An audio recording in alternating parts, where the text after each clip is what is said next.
Buenas a todos y bienvenidos una semana más a Caiga al Cine. En la reseña de esta semana vamos a revisar Los Leales 47 Ronin de Kenji Mizoguchi. Kenji Mizoguchi estaba en la cima de su poder a finales de la década de 1930, como demuestran películas como Lejía de Osaka, Las Hermanas de Guión y La Historia del Último Crisantemo.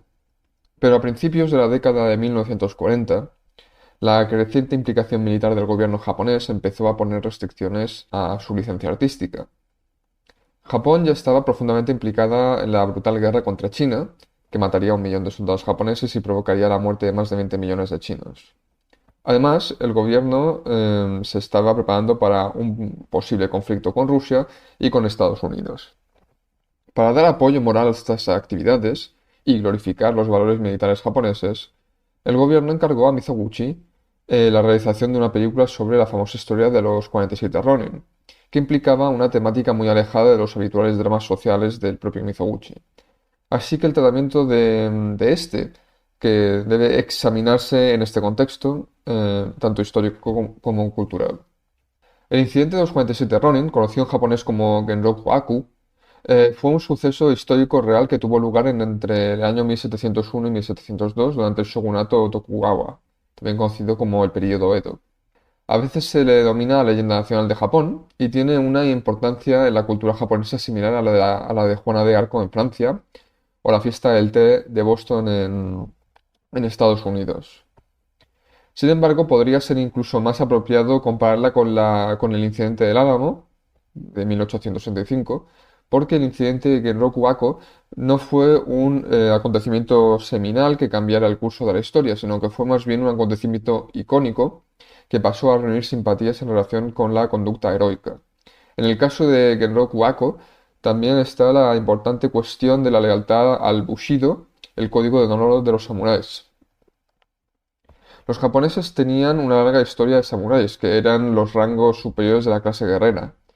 En el siglo XII, los samuráis seguían un código ya muy estructurado, aunque no escrito, conocido como el Bushido. Durante el período Edo, que abarcó entre los siglos XVII a XIX, no hubo guerras y los samuráis se volvieron más domesticados o más domésticos, ocupando puestos importantes en la burocracia y en la corte.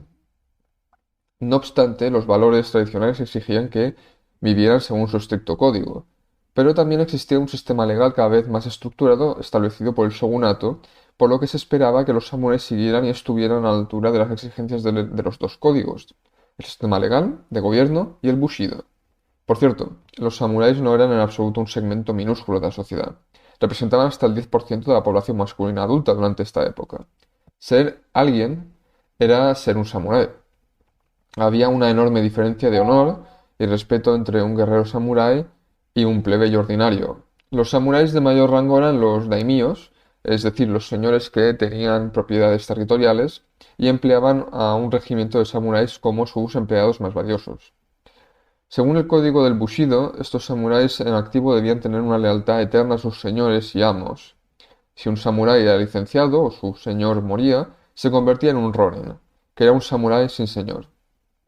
Ser un Ronin era estar en una posición muy comprometida en cuanto a su honor, porque no podría cumplir con las exigencias del Bushido.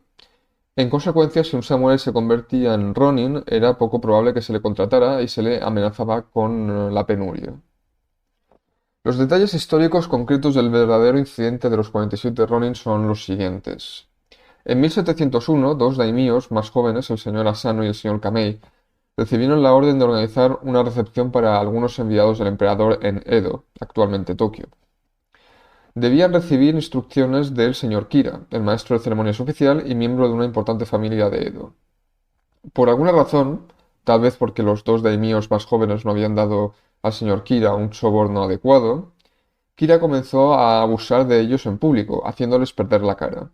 El señor Kamei consiguió de algún modo apaciguar al señor Kira, quizá con un soborno adecuado, por lo que Kira dirigió sus abusos exclusivamente hacia el señor Asano. Finalmente, el señor Asano perdió el control y atacó físicamente al señor Kira con una daga dentro de la residencia del shogun. Pero Kira solo fue herido por la primera estocada, y ambos fueron rápidamente separados por los guardias del palacio. Asano fue detenido y el shogunato dictó una sentencia contra él por su ofensa a los terrenos de palacio. Debía suicidarse como castigo. Su patrimonio de daimyo debía ser destablecido, su familia arruinada y sus criados samuráis debían ser convertidos en ronin. De los aproximadamente 300 samuráis de Asano, 47 se unieron bajo su líder, el chambelán Oishi, y juraron vengar la humillación y la muerte de Asano. Tenían la intención de matar a Kira, aunque les costara la vida.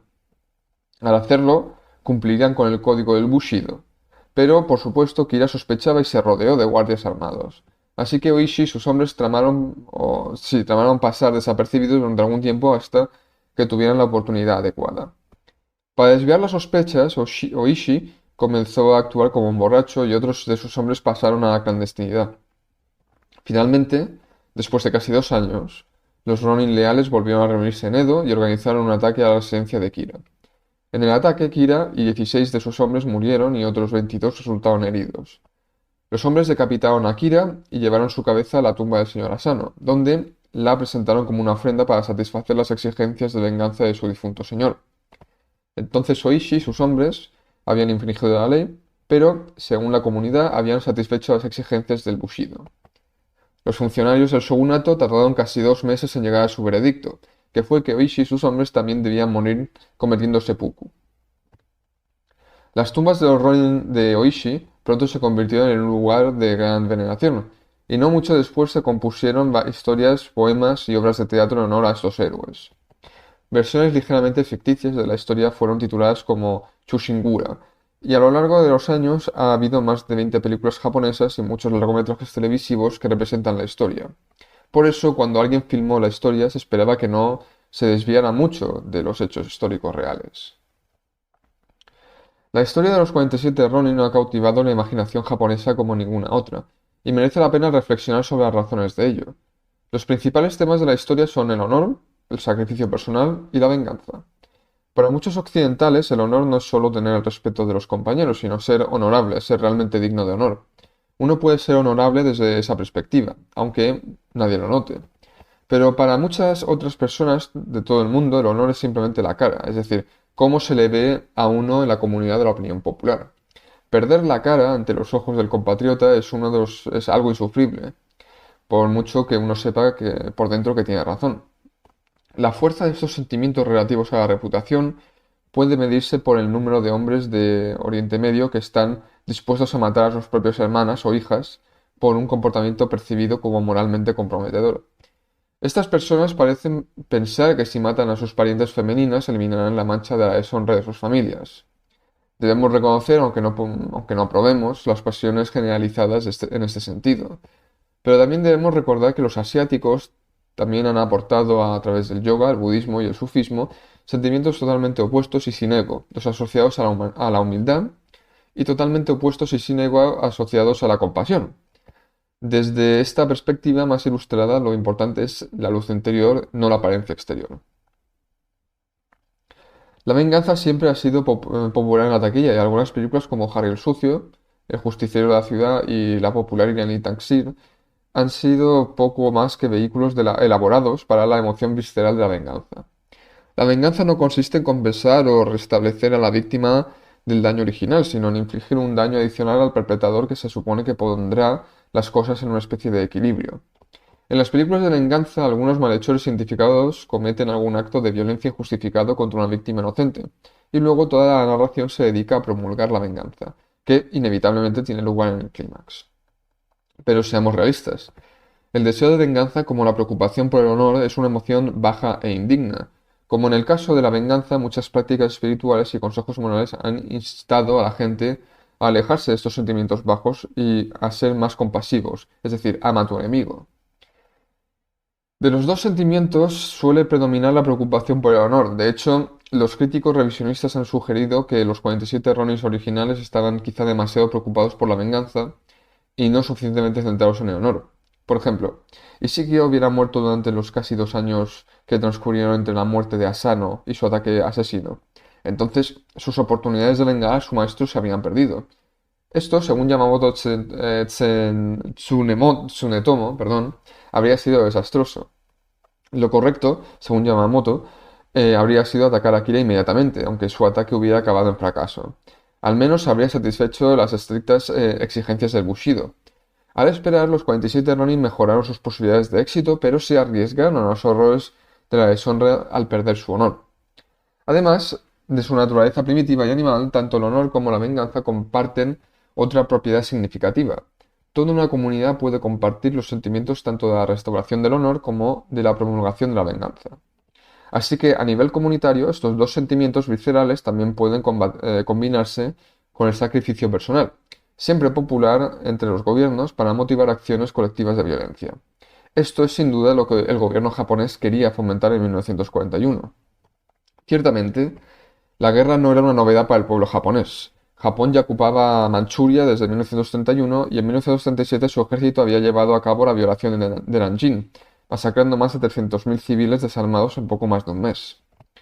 En 1941 no se vislumbraba el fin de estos conflictos, y las perspectivas militares se tornaban amenazantes. La historia de los 47 Ronin debió parecer un excelente vehículo para apoyar el compromiso del código militar. Sin embargo, es posible que la película de Mizoguchi acabó realizando no fuera exactamente lo que el gobierno japonés buscaba. Aunque se han hecho muchas versiones emocionantes de 47 Ronin y Chulshingura, incluidas las versiones emblemáticas de Kunio Watanabe de 1958 y de Hiroshi Naaki de 1962, la realización de la historia por parte de Mizoguchi fue muy lenta, deliberada y de tono casi lúgubre. De hecho, su realización de la historia basada en una obra de Kabuki fue tan larga que se estrenó como dos películas separadas, en 2 horas. Los 47 Ronin parte 1 y Los 47 Ronin parte 2. Y ambas películas fueron un fracaso devastador en taquilla. No obstante, el gobierno debió de quedar razonablemente satisfecho porque concedió a Mizoguchi un premio especial por sus logros. Consideremos algunas de las cosas que Mizoguchi dejó fuera de la epopeya de 4 horas. Por ejemplo, no hay cobertura del antagonismo de Kira con Asano. La película comienza más o menos con el asalto de Asano y no se da ninguna justificación para ello. Simplemente se descarta como un rencor personal por parte de Asano. Esto elimina cualquier consideración de que Kira haya cometido una injusticia y merezca ser castigada. El acto de Harakiri de Asano no se muestra explícitamente. No se describe cómo Oishi planeó llevar a cabo la venganza. Oishi decidió asesinar a Kira, pero casi no se habla de la táctica o la estrategia. Sabemos por la historia original que los Ronin estaban esperando la oportunidad de hacer su jugada y que tenían que llevar a cabo una vigilancia para averiguar cómo penetrar en su recinto. Nada de esto se discute en la película. El ataque real a la residencia de Kira, que podría haber sido una emocionante secuencia de acción, no se muestra. Solo se describen sus consecuencias. Tampoco se presentan las deliberaciones del shogunato sobre cómo responder al ataque de los Ronin ni a la lectura del juicio contra los Ronin. Ambas actividades tienen lugar fuera de la pantalla. Los actos finales de seppuku por parte de los 47 Ronin al final de la película no se muestran explícitamente. Con todos estos elementos significativos de la historia que tienen lugar fuera de la pantalla, uno podría preguntarse hacia dónde se dirigió principalmente la atención de Mizoguchi. De hecho, la historia se centra casi por completo en las acciones deliberadas y a menudo ceremoniales del chambelán Oishi, el líder de los 47 Ronin. Todo el mundo en la película, así como el público, está esperando a ver qué acción va a realizar. Y es esta observación y espera lo que constituye gran parte de la película. En este sentido, la historia es en cierto modo comparable al Hamlet de Shakespeare. En la obra de Shakespeare, Hamlet vive en un mundo que ha sido trastornado por actos atroces y antinaturales, y la atención se centra en si Hamlet tomará medidas para enderezar las cosas y devolverlas a su orden normal. En la película de Mizoguchi hay un enfoque similar, pero hay una diferencia en el grado en que el público puede identificarse con los pensamientos del personaje principal. En Hamlet hay un enfoque casi subjetivo, en Hamlet en sí mismo, y en el movimiento en que experimenta su mente en la dirección, en la última instancia, de la acción decisiva. En los 47 Ronin, sin embargo, no nos asomamos al interior de la mente de Oishi. Todo se ve desde un punto de vista distante y externo. Oishi, de hecho, ya ha tomado una decisión sobre lo que va a hacer. No está angustiado por su futuro curso de acción, pero nadie sabe cuáles son sus planes. La narración de la película gira en torno a la observación de varias actividades aparentemente mundanas para ver lo que Oishi ha planeado hacer todo el tiempo. Esta observación externa es característica de la perspectiva de Mizoguchi. El punto de vista nunca es subjetivo en sus películas. Casi no hay planos por encima del hombro que sugieran una empatía narrativa con un único agente. En su lugar, vemos las cosas desde un contexto ambiental más distante y neutral. Además, Mizoguchi muestra a menudo en un plano cuidadosamente compuesto de algunas de los participantes de una conversación de grupo, pero no cambia el ángulo de la cámara para ver al que está hablando. Con frecuencia este orador está fuera de cuadro, fuera de plano, mientras que la cámara sigue enfocando a alguien que no está hablando y que ni siquiera es el destinatario principal. De hecho, los numerosos planos de grúa que miran hacia abajo desde las grandes alturas o los planos de los patios sugieren que nunca hay un testigo silencioso, consistente, aparte del propio entorno del edificio. Debido a que la justificación y la motivación de la venganza han sido eliminadas en la trama, Los 47 Ronin no es realmente una película de venganza, es principalmente una elaborada ceremonia del té japonés para celebrar la salvación del honor que ha sido disfrazada como un compromiso con un principio superior, el Bushido. Hay tres elementos argumentales adicionales clave en la historia de Mizoguchi que enfatizan este punto. Primero, el chambelán Ishii es presentado como un demorador de cualquier acción de venganza por parte de los 47 Ronin, no porque todos ellos estuvieran bajo sospecha, sino porque cualquier acción inmediata podría disminuir los beneficios que buscaban para salvar el honor. Tras la muerte de Asano, Oishi había solicitado al shogunato que devolvieran su casa. Sabía perfectamente que el shogunato, alineado como estaba contra Asano, denegaría esta petición, pero la hizo de todos modos para desviar las sospechas sobre él y los demás Ronin. Sin embargo, debido a la simpatía del público en general por Asano y los Ronin, aumentó la presión sobre el shogunato para que respondiera favorablemente a la petición y restaurara la casa de Asano. Esto preocupaba, mejor dicho, a Oishi, que consideraba que si ahora atacaban durante este periodo podrían conjetarse, por parte del público que los Ronin buscaban los beneficios materiales asociados a la restauración de la casa de Asano. Esto disminuiría la imagen de acción del sacrificio pura y empapada del Bushido que pretendía presentar. Abro comillas, la gente no llamará venganza o no llamará una venganza limpia. Cierro comillas, le explica a su hijo cerca del final de la primera parte. Así que el retraso de Oishi en la película de Mizoguchi está asociado a su espera para asegurarse de que la petición de restaurar la casa de Asano no estuviera en juego, es decir, no con la táctica, sino con la mejora del honor. Punto número 2. En una parte inicial de la segunda parte de la película, ha pasado algún tiempo y se muestra un importante daimyo de Edo en el que se va a presentar una representación teatral, en su residencia en la que se espera que el señor Kira forme parte del público. Comenta que está contemplando la posibilidad de recomendar al shogunato que la casa de Asano sea restaurada, pero está seguro de que Oishi y los criados de Asano siguen buscando venganza. Consulta a su consejero, que le ha enseñado la sabiduría de los sabios chinos sobre qué hacer tras reflexionar, y dice, y su antiguo maestro está de acuerdo, que, abro comillas, debemos actuar como samuráis antes de actuar de acuerdo con los sabios chinos, cierro comillas. Se trata de una celebración explícita del carácter distintivo de los samuráis japoneses con respecto a la antigua cultura china. Dice que si ayuda a restaurar la casa de Asano, Oishi perderá su oportunidad de vengarse limpiamente, por lo que decide no hacer la recomendación. Uno de los 47 Ronin, Sukeyemo, es encontrado por los hombres del daimyo a punto de asistir a la obra No, y es llevado ante el daimyo para ser interrogado. El daimyo, especulando con que Sukeyemo tiene intención de atacar a Kira, transforma intencionadamente a Sukeyemo y le dice que el señor Kira aparecerá como uno de los actores de la obra, en lugar de estar entre el público. Más tarde, justo fuera del escenario, y antes de que comience la obra, Sukeyemo ataca a un hombre vestido de actor que cree que es Kira, pero resulta ser el propio daimyo que ha tendido una trampa a Sukeyemo. El daimyo amonesta entonces a Sukeyemo diciéndole que si alguien matara a Kira ahora, estropearía el plan de venganza de Oishi. Oishi y compañía necesitan hacer algo realmente deslumbrante contra Kira, abro comillas. Matar a ese viejo miserable tiene una importancia secundaria.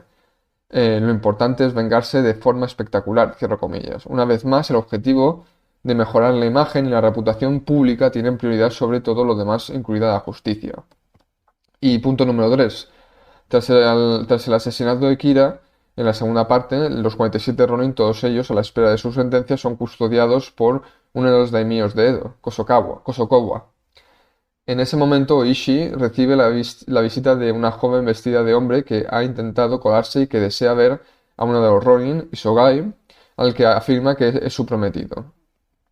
Al parecer, Isogai había conspirado para comprometerse con la joven, que se llama Omino, como parte del complot contra Kira. La película no se da ninguna explicación de estas operaciones, pero el público japonés estaría familiarizado con el esquema general de que había un plan táctico establecido para llevar a cabo la vigilancia antes del ataque a la residencia de Kira. Omino, que sigue enamorada de Isogai, quiere reunirse con él para saber si alguna vez la amó de verdad o si solo la engañó y la utilizó, como parte del plan de asesinato. Oishi le dice que se vaya y que no le moleste, y que no moleste a Isogai. Si se encontrara con él ahora, dice, podría hacer que Isogai perdiera los nervios y no cumpliera con el código samurái. Le dice que desaparezca y que asuma que Isogai solo la ha utilizado. Pero Omino persiste, abro comillas. ¿Es tan importante el honor del samurái? Cierro comillas, pregunta ella. Finalmente Oishi cede y le permite visitar brevemente a Isogai. Tras unas primeras reticencias, Isogai se quiebra y le confirma su amor, asegurándole que es realmente, abro comillas, el yerno de su padre, cierro comillas. En ese momento llega el veredicto final del castillo del shogunato. Los 47 Ronin deben suicidarse. A los Ronin se les ofrece un té ceremonial antes de marchar hacia su muerte. Mientras los hombres desfilan por un pasillo, Oishi mira en una habitación lateral donde ve que Omino ha cometido harakiri, pero sigue viva. Isogai es llevado ante ella. Con la respiración entrecortada, revela que el suicidio había sido siempre su intención última cuando vino a ver a Isogai. Evidentemente, su padre había perdido el vasallaje y la posición que le otorgaba el señor Kosokawa por la venganza de haberla dejado plantada en el altar. Así que había decidido acabar con su vida de esta manera para ayudar a restaurar el honor de su padre. Pero en ese momento le informan de que Kosokawa, tras conocer el verdadero amor de Isogai por ella, ha cedido y ha ordenado que el padre de Omino sea restituido a su posición y a su patrimonio. Se le ofrece asistencia médica, pero ella rechaza. Quiere que la mentira de su amor siga siendo una mentira, para proteger la pura reputación del Ronin. Prefiere que la casa de su padre sea abolida por la vergüenza para proteger la limpia venganza de los 47 Ronin. Todos estos elementos enfatizan el punto principal, que cometer un suicidio en masa por el honor y el bushido es preferible a la vida misma. Justo antes de su propio seppuku, Oishi comenta con satisfacción que, abro comillas, parece que todos han muerto sin ser desgraciados, cierro comillas. Pero este sentimiento, por muy artísticamente que lo presente el cineasta, es algo que debemos rechazar. Puede que al gobierno japonés le haya complacido esta película de propaganda, porque ha elevado la noción de salvar el honor a una falsa cumbre espiritual. Pero eso no es lo que debemos valorar. El amor, la compasión, el tender la mano al otro son las cosas que deben ser respaldadas y expresadas. Comparemos esta película con La Pasión de Juana de Arco, la de Carl Theodor Dreyer, para ver la presentación contrastada y apasionada de otra persona que va a la muerte no para salvar la cara, sino por su compromiso con el amor.